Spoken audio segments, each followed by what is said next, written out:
ខ្ញុំគិតថាខ្ញុំមិនមានគំនិតអ្វីសម្រាប់ខ្លឹមសារ TikTok របស់ខ្ញុំទេប៉ុន្តែនោះមិនមានន័យថាខ្ញុំនឹងបាត់បង់ភាពច្នៃប្រឌិតរបស់ខ្ញុំទេដូច្នេះខ្ញុំនឹងប្រតិកម្មទៅនឹងវីដេអូមួយពីអ្នកប្រើប្រាស់នេះ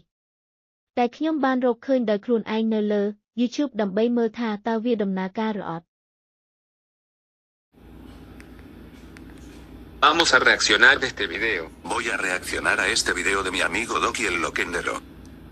No sé qué hacer, ya se voy a reaccionar a este video Doc el Pro. Bueno, voy a reaccionar a este video de Adrian Jer, fan de Doki Discovery Kills XJC49. Chicos, estoy muy aburrido, ya sé, voy a reaccionar este video de Eric Mérida sobre el video de TikTok. Bien, panas, voy a reaccionar a la voz de TikTok, seguro que es Juan Ruiz, así que voy a verla ahora. Hola, soy el actor de doblaje que presta la voz para TikTok. No, una grosería. Solo quería decirles a todos que... ¡Huevos! Bueno, panas, espero que les haya gustado. ¿Quién va a reaccionar ahora? Ya terminó XD. Hasta luego.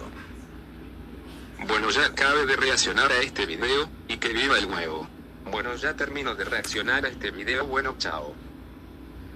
Bueno, ya terminé de reaccionar a este video, bueno, adiós. Bueno, ya termino de reaccionar a este video, bueno, chao.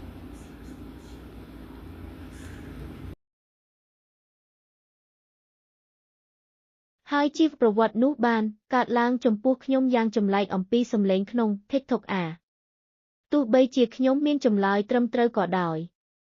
ទោះបីជាវាមិនមែនជាសម្លេងក្នុង TikTok ជាក់ស្ដែងក៏ដោយព្រោះដំបូងខ្ញុំនឹងធ្វើការលើខ្លឹមសារភាសាអេស្ប៉ាញរបស់ខ្ញុំទីពីរខ្ញុំនឹងត្រូវសិក្សាប៉ុន្តែសង្ឃឹមថាអ្នកចូលចិត្តវីដេអូប្រតិកម្មរបស់ខ្ញុំលាហើយ